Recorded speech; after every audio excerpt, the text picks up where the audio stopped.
ओडाको सिफारिस लिनका लागि ओडा कार्यालय आए।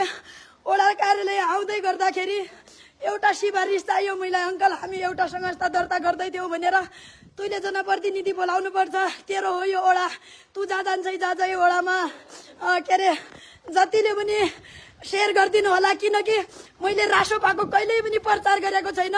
यो रासोपाकी हो कि भनेर त्यो शङ्का लिएर मलाई यो ओडाबाट सिफारिस दिनका लागि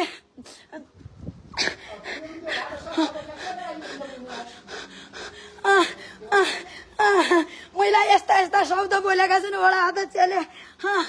मैले कहाँ जानुपर्छ न्यायको लागि? म र निता, मेरी साथी निता आछु, मलाई यसरी यस्ता शब्द बोलेका छन्। यो ओडा अध्यक्ष अङ्कलले 2 दिन गरिसक्यो यस्तो मेरा लागि।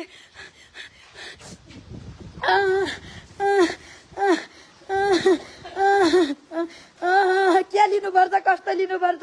विधानको हामी भोलि लिएर आउने अङ्कल भन्दै गर्दाखेरि तैँले यो ओडामा गर्नु पर्दैन, जा गर्छ गर भनेको छ। किनभने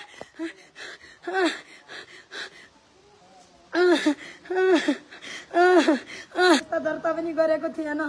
पहिला हेमाश्री फाउन्डेसन गर्दाखेरि केही भनेन, सिधै सिफारिस गरिदिएको थियो। अनि मैले त्यसै होला भनेर हामीले माइनेटिङ गऱ्यौँ। हामी 5-6 जना जति पनि 9 जनाको टिमले माइनेटिङ गर्दै गर्दाखेरि म आएँ। अनि के चाहिन्छ अङ्कल, मेरो यसो गरिदिनु, एउटा तोप लगाइदिनु भन्यो। सल्लाह लिनु पर्दैन, जनप्रतिनिधि भइसकेपछि भन्यो।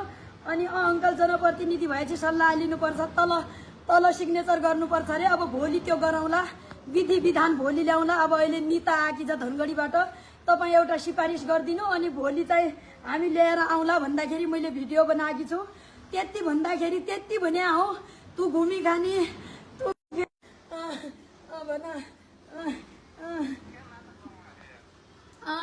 घुमी खानी, तँ फेरि खानी। मेरा लोग्नेले त जब कि मलाई एक शब्द मेरा परिवारले मलाई यति सपोर्ट दिएको छ भने यो ओडा अध्यक्ष को हो मेरा लागि, कोही होइन। ओडा अध्यक्ष मेरा लागि एउटा खालि यिनु जनप्रतिनिधि हुन् यिनु मेरा लागि। अनि यिनले के भनेको छ मलाई,